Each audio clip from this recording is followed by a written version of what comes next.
Hello traders, option trading channel में आपका स्वागत है। और इस वीडियो में हम डिस्कस करने वाले हैं डेवलपिंग एंटिसिपेटरी स्किल्स। तो प्रोबेबली अभी तक का सबसे इम्पोर्टेंट चैप्टर ये होने वाला है, क्योंकि हम कह तो रहे हैं ना कि नैरेटिव बिल्डअप कीजिए, नैरेटिव ऐसे बिल्डअप होगा, हायर टाइम फ्रेम से लोअर टाइम फ्रेम में जाएंगे, लेकिन आखिरकार इसको मार्केट को नेविगेट करने के लिए आखिर नैरेटिव बिल्डअप करने में फंडामेंटल चीज़ें क्या क्या हैं वो आज हम देखने वाले हैं। ठीक हो गया। तो इसका जो सबसे पहला जो पॉइंट है हमारा वो है reading order flow in HTF।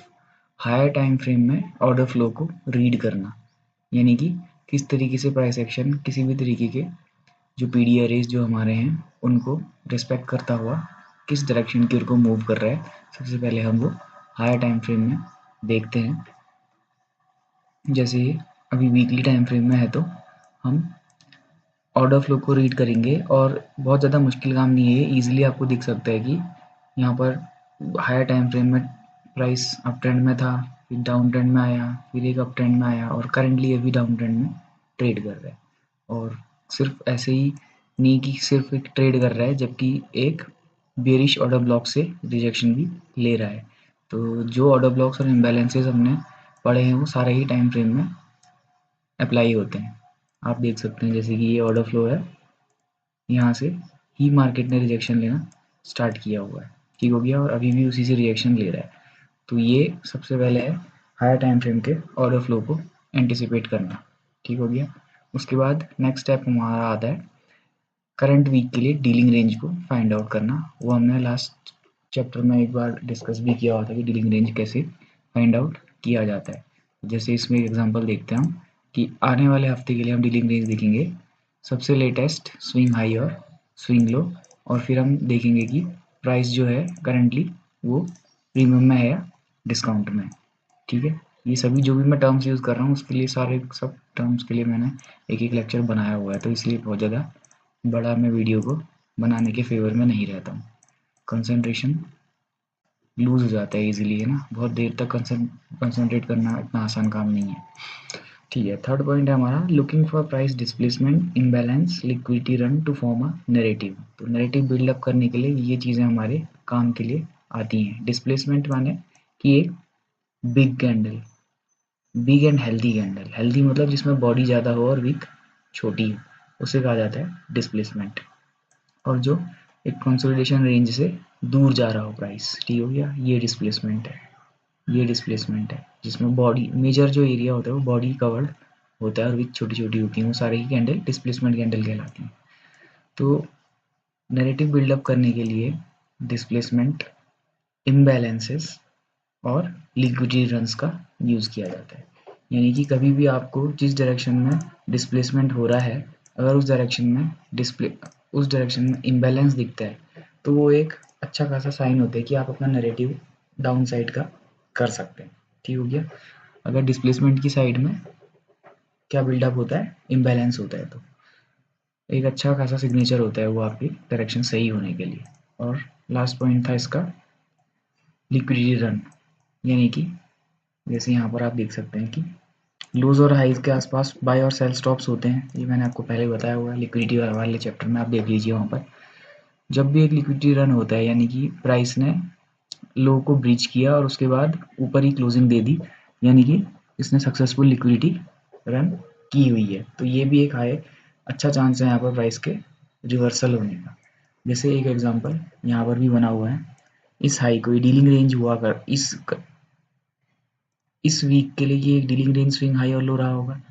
तो जब इस वीक ने जब भी इसकी हाई को, ये ना, इस कैंडल के हाई को जैसे ही स्वीप किया, रन किया, तो एक अच्छा चांस है यहाँ पर कि ये डाउन साइड को ट्रेड जा सकती है। ठीक हो गया। ये बहुत ही इंपॉर्टेंट चैप्टर है, इसको ध्यान से देखिएगा। और अगर पीछे के चैप्टर नहीं देखे होंगे तो ये ज़्यादा समझ में नहीं आएगा क्लियरली। नैरेटिव बिल्डअप कैसे किया जाता है वो बता रहा हूँ यहाँ पर, है ना। नैरेटिव काफ़ी चैप्टरों में, हर चैप्टर में लगभग एक ना एक बार नैरेटिव का इस्तेमाल ज़रूर किया होगा मैंने, और कैसे किया जाता है वो आज हम सीख रहे हैं। उसके बाद है when price moves into previous levels of institutional order flow, OF मतलब order flow, anticipate dynamic movement. ठीक हो गया। इसका मीनिंग बताता हूँ।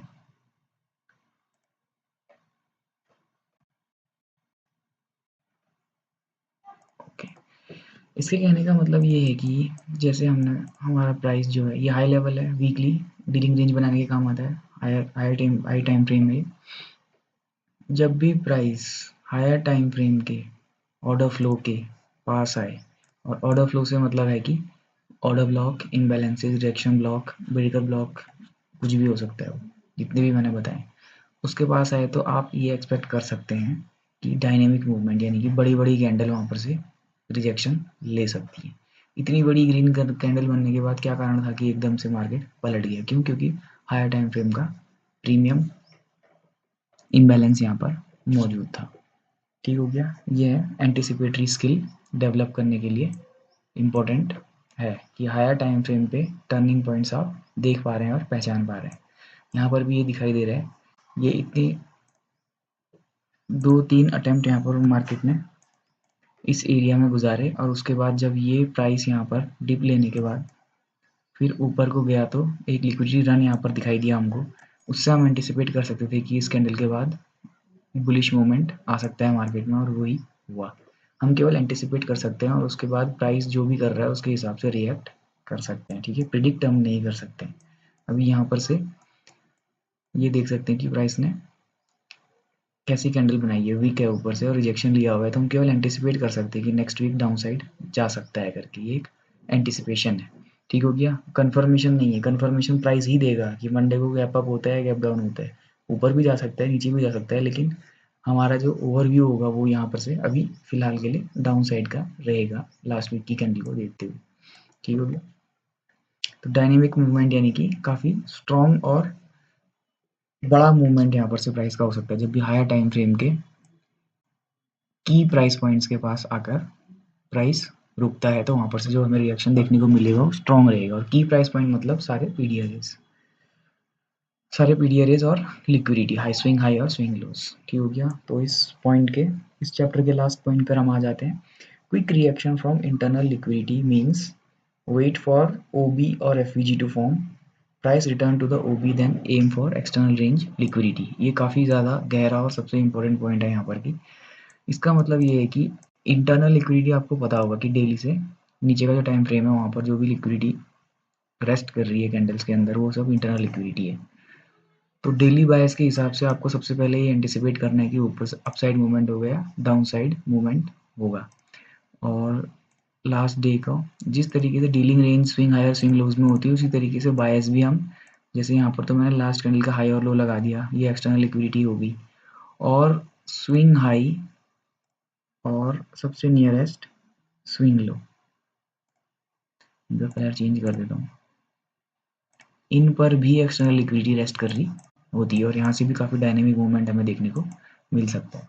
तो जो फिफ्थ पॉइंट है उसका एक्चुअल मीनिंग क्या है वो मैं डिटेल में बताता हूँ। इसका मीनिंग ये है, एक स्टेप बाय स्टेप चलते हैं, एक एक पॉइंट करके। इसको थोड़ा सा छोटा कर देते हैं।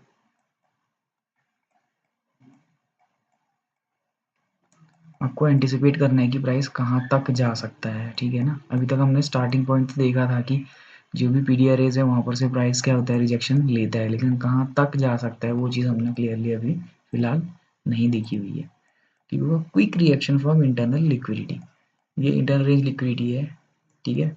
इसमें इस इंटरनल रेंज लिक्विडिटी में हमारे पास कुछ की प्राइस पॉइंट्स थे, जैसे कि ये एक हमारा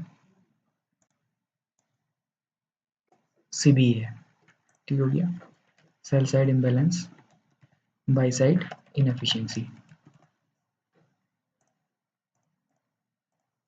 यहाँ से प्राइस ने रिजेक्शन लिया हुआ है। ठीक हो गया? इसके बाद जब नेक्स्ट डे प्राइस ओपन होता है तो इसमें से रिजेक्शन ले सकता है ना? इसको सपोर्ट भी बना सकता है, इसको रेजिस्टेंस भी बना सकता है। ठीक हो गया? तो उसके बाद जब भी कभी प्राइस में इस तरीके के नए ऑर्डर ब्लॉक्स फॉर्म होंगे, FVG order blocks, breakers, mitigation, कुछ भी हो सकते हैं,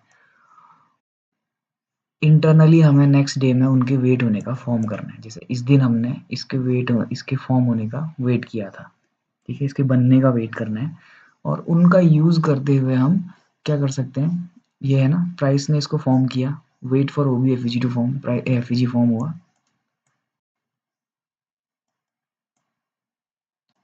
कंफ्यूज नहीं होना है, हमेशा पेशेंस के साथ वेट करना है हमेशा ही अपने पीडी एरेज के फॉर्म होने का। इस दिन क्या हुआ, हमने वेट किया पेशेंटली इस पीडी एरे के फॉर्म होने का, यहाँ पर भी हुआ है, ये भी एक एंट्री थी, ठीक हो गया। उसके बाद क्या है कि price returns to the OB, price वापस गया हमारे ऑर्डर ब्लॉक तक, एफवीजी तक, कोई कुछ भी पीडी एरे हो सकता है, यहाँ पर मैंने शॉर्ट में ओबी लिखा है, सारे के सारे पीडी एरेज को ओबी लिखा हुआ है।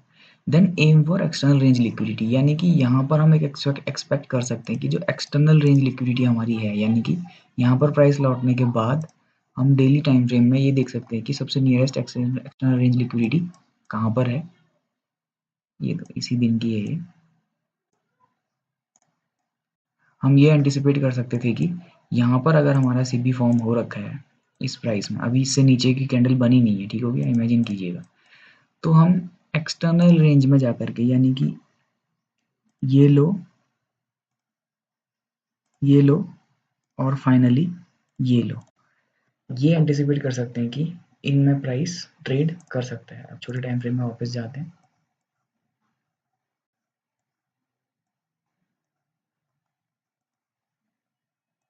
इस लाइन को याद रखिएगा, ये बहुत इंपॉर्टेंट पॉइंट है, इसीलिए मैं इतना एक्सप्लेन कर रहा हूँ, बाकी पॉइंट से ज़्यादा एक्सप्लेन नहीं किए, वो ईजी भी थे, ईजी टू अंडरस्टैंड।